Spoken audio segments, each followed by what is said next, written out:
G'day and welcome back to my channel. Now, if you've watched some of my ship videos, you know I've developed these sort of things. This is called a rat harp and this is called a dead run.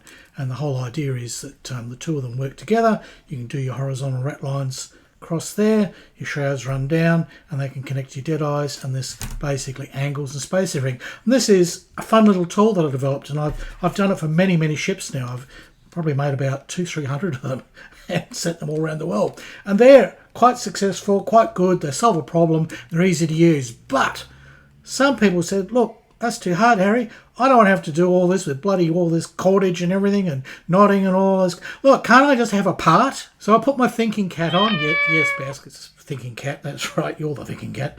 And I started to try and see if I could 3D print rat lines. And this was sort of like a first attempt. And then I made a set with sort of loops on them. And they sort of worked. And I did a video on that. And it sort of was all good. People got all excited and said, these are really good. I'd like to have some of these. And a whole lot of people basically put down money and wanted pre-orders for them. But they didn't really fully work. And it took me a while and it took me a lot of mucking around. And now I have developed full sheets like this that have complete ratline sets on. Everything's looped up so that you can put your dead eyes in and then you can run your channels. And the result is this. That's one that's all done up and it's cut off. And see, it all sits nice and firm. It's a part. It's a part. You've got to put a little bit of string on it, sure. There's a little bit of work to do. But basically, I've developed a tool that's a part and you can just then put it on your model and you're ready to go. So I thought I'd show you how the tool works, because I know a number of people that have actually placed orders and received their tools going, oh, Harry, it looks complicated. No, it's not. It's really easy. Let me show you how it works. Roll the music.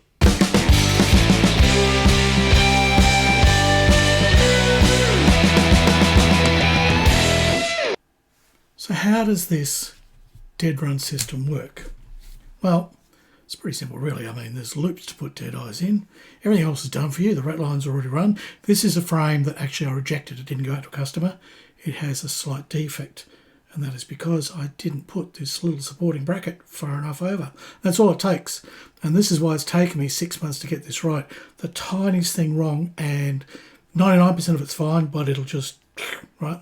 So these are the tricks that I've learned. There's just hundreds of person hours have gone into this. But anyhow, here's a wooden deadeye, right? Now, in theory, wooden deadeye should work with this. It shouldn't be a problem. So what you might want to do, though, is take a file, a nice round file, and very gently just make sure the hole hasn't got any furries, okay? Not too much, because you'll wreck it. You'll actually snap it off. And then see if your deadeye will fit. Now, the trick is to go in sideways at a tangent to the line, right? So you don't try and go in that way, or that way you go sideways. So put it in sideways across here and then click her in. And there we go. Easy as that. So there's a shop bought 5mm deadeye. It sits in there. It'll rotate. You can set it and it'll work perfectly. Now my deadeyes, which are supplied free with the rat runs, okay, they're the same size. That's a 5mm deadeye, okay. And all you need to do is snip them off the runner, okay. If you like, you can clean them up. I'm going to show you how lazy I am. I haven't cleaned this up. I haven't even tidied up that hole, right. And use the same thing. Go in sideways, all right. Flick the thing over. It's in. Now, when I did this last year, there was a lot of confuffling, trying to click them in. It was a lot harder. I have learned a lot since then. I have programmed a lot into my CAD so that they fit perfectly, okay? So that is a plastic one and that is a wood one, and you might be able to tell the difference. The holes are centralised and they are pretty well closer to what real deadeye is like. I can't do that with a 3D printer. This is the limitation. The holes have to be spaced evenly in the plastic, otherwise they just smash over, because this is the problem I was having here with these sort of dead eyes, printing them this way, is they just kept basically printing over the top of themselves. So it wasn't until I learnt to put them vertically and do some little tricks that they print straight away and the holes are ready to go. Now, I haven't even cleaned up those holes yet, so let's just see, is there any gunk in those holes?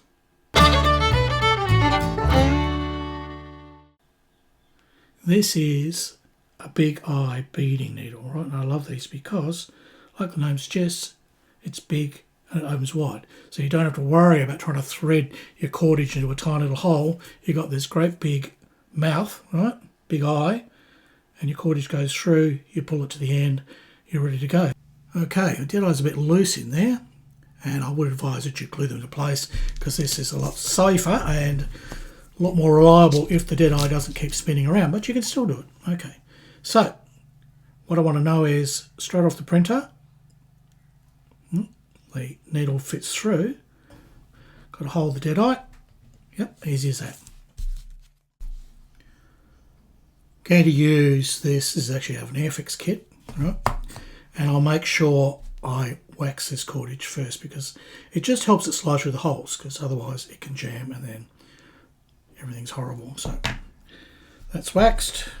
Get our big-eyed beading needle, open her up. I mean, if you've got good eyes, you probably don't even need this. They probably just thread through, but mine aren't that good. So I need little tools like this. Now I would advise that you glue these guys in. I'm just using a bit of white wood glue. That seems to work best for me. Alright, so otherwise, like the one I was trying to demo before, you'll just break them. So a little bit of white wood glue just to make it stick in place. And again, the same technique. Go sideways, across, and pop it in. It's easy as that. Position it how you want it, right? So I always want a point down, like there's a triangle of holes, okay? That's why it's called a dead eye. So it looks like a pair of eyes. So you want the bottom hole at the bottom to point down. The top, you want the top hole, you want basically the triangle to point upwards, okay? I'll just put the cordage through now. We'll assume that's dry, right? Just to prove the point that I should be able to. Well, the needle's definitely fitting. Now, the trick here to stop it snapping off is to hold the deadeye. Right? Hold the deadeye, pull the cordage through, easy as that. And don't use too thick a cordage. As I said, this is 0.3, which is the same as the ratlines. These ratlines are all 0.3, so that will match. So that's through, that's fine, and then I just keep threading all the way through and do them up. So I will now glue in a set of these deadeyes, and then we'll rig it up, and I'll show you how easy it is to get all your channels in.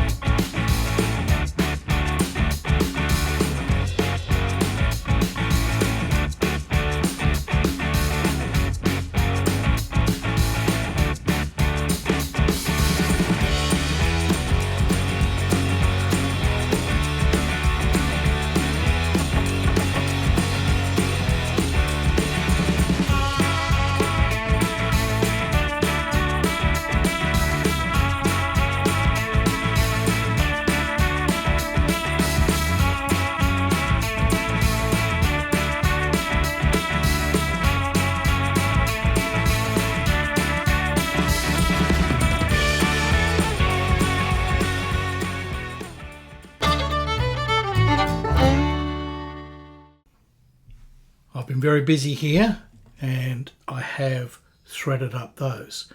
Now I was going to shoot it, but right in the middle of it, I broke the base. So I thought I'd show you what happens if they break and you can still complete the job. It's really not too hard because that little piece there, if you've left that in, and you should, I'd advise you don't cut that away at all. Not until very, very, very end. It allows you still to continue threading even if it's broken off the frame. But there is a way to lock that to the frame so that you can thread. Now, I've set up another one.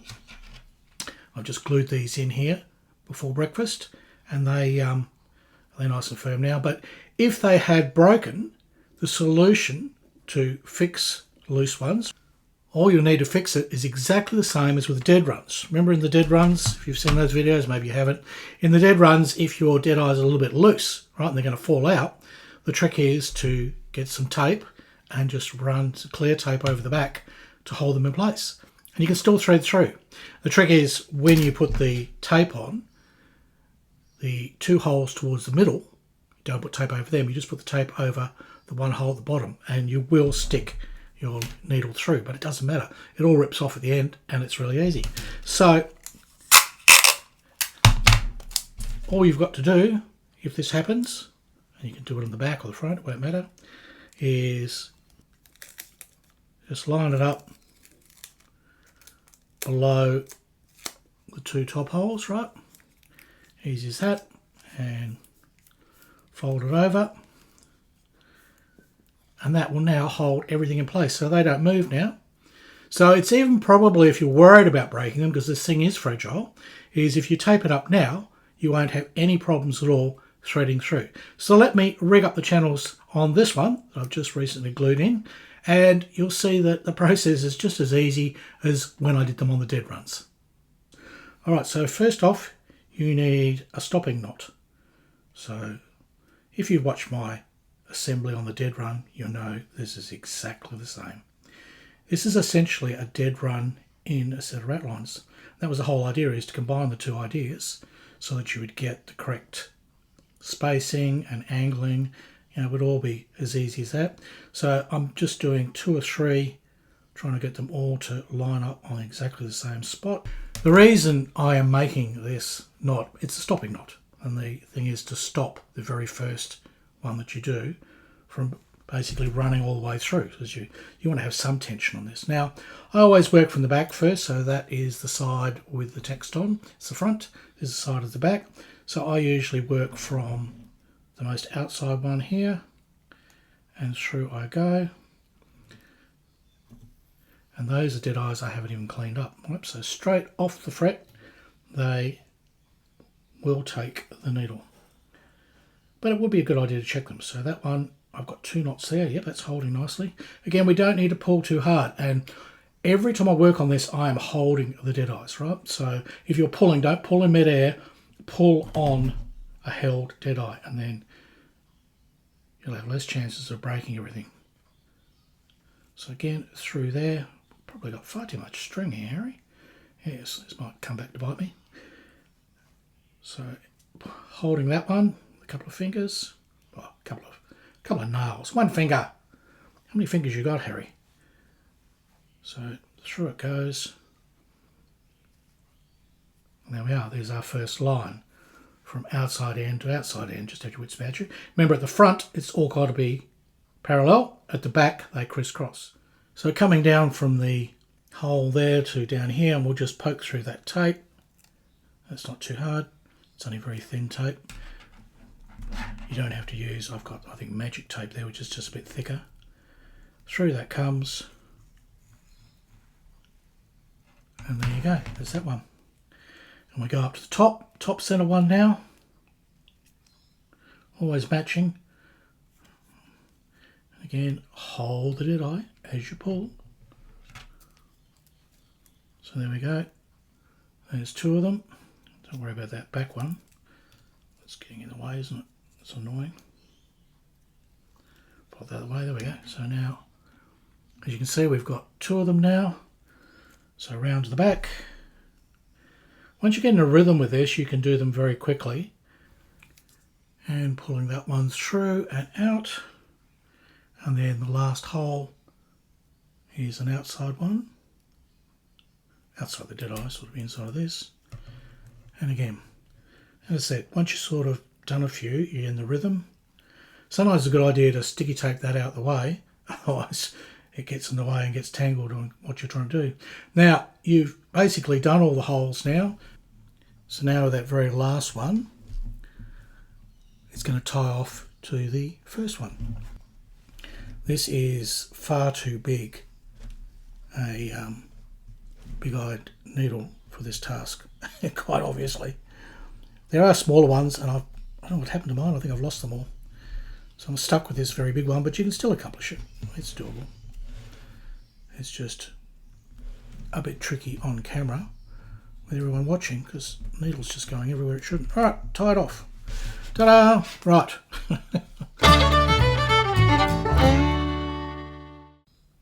So there's the final result. They're all nicely done. I probably still need to trim a bit of furries off the back, but that's okay. They're in, they're ready to go. Now, when you get to the very small ones, Yeah, you can click them in. It's a bit tricky. It's a bit tricky because they are just so little that clicking them in is a bit of a challenge. I threw those ones in, although I hadn't glued that one, and when I bumped it, it fell out. Carbon moths are eating it now because they're so tiny. You do tend to kind of wreck things. An easier way is simply to cut, which is how I'd sort of originally designed them. Don't cut the bottom because you really need that anchorage. Don't cut this middle stem off because you need that. You need that for basic support. So just basically cut just up here to the side of it.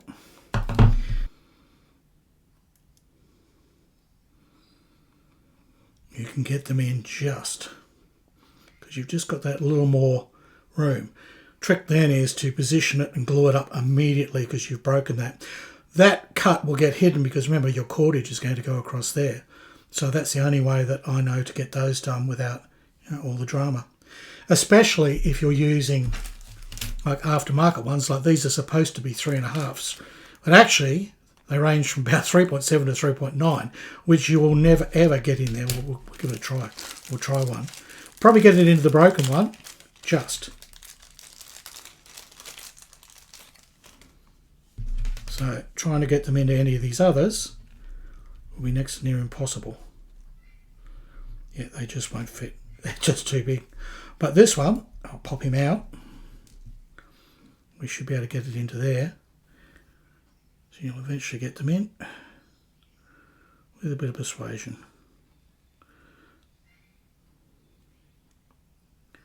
But they're really quite hopeless. But you'll get them in after a fashion. But they are, this is the thing, watch out, a lot of wooden ones are oversized, so you've got to watch for that. So once you have got those in, they should thread. There's no problem there. I've been able to thread up some. I don't know where my example is that I did. The holes, again, are designed to be big enough that you can get your big iron needle in. So that's not a problem. So hole-wise, once you've got them in, that's 90% of the job done. Just glue them in place, and then you should be able to thread them up. And with the last knot tied, there you go. That is a complete run. And honestly, that only probably took me about 10-15 minutes. After I glued them in, yeah, sure, you've got to pop all the deadeyes in and glue them, then walk away for about half an hour or so until they dry. But that's fine. And all the knotty bit is hidden on the back where you'll never see it because it'll be pressed up against the side of the hole. So, you don't worry about that. That's how they are anyway. That's how they is. So look, I hope that's informative and useful to anyone who's bought the product or has ordered the product and they're waiting for theirs to turn up. They will. Well, they're coming. They're coming. Honestly, they take a week to produce, to do all the CAD. Now, we want to put these on the ship. So the final thing is you need to cut it away. I'd recommend cutting, and I've got these nice nippers, but even your sprue cutters would probably work. But cutting is going to be better than running a knife down. If you take your knife and you run down, you run the risk of distorting it and ripping things out, because it is fragile. But if you just use your nippers, work your way along, talk amongst your friends, I'll get this done.